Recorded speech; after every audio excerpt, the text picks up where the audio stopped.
Privet. Gəl bir yerdə bu sözləri öyrənək. Следующий год. Gələn il. В следующем году. Gələn ildə. Fərqi nədir? Səhifəyə keçid edin. Əgər baxmamısınızsa, bundan öncəki 2 videoda izah etmişəm. Со следующего года. Gələn ildən. До следующего года. Gələn ilə kimi. На следующий год.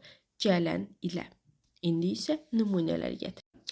Gələn il mən Moskvaya gedəcəm.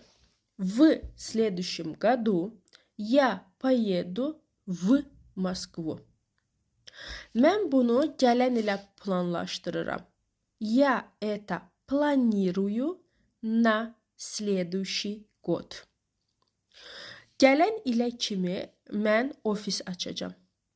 До следующего года я открою свой офис. Öz ofisimi. Belə deyək, daha gözəl olsun. Uşaqlar, əgər mənimlə bir yerdə tez bir zamanda rus dilində danışmaq istəyirsinizsə, onda aşağıda qeyd elədim. Məlumatı diqqətlə oxuyun. Həmçinin əgər imkanınız yoxdur, amma həvəsiniz varsa, mütləq və mütləq əgər mənə inanırsınızsa, mütləq və mütləq bu danışıq kitabımı əldə edin. İnanın ki, mənə çox sağ ol deyəcəksiniz. Əldə edin, nəticəsini özünüz görün. Yəni bu kitab 3-4 aylıq danışıq kurslarını əvəz edən bir mükəmməl bir kitabdır. Həqiqətən deyirəm. Əldə edin və sonra mənə çox sağ ol deyəcəksiniz.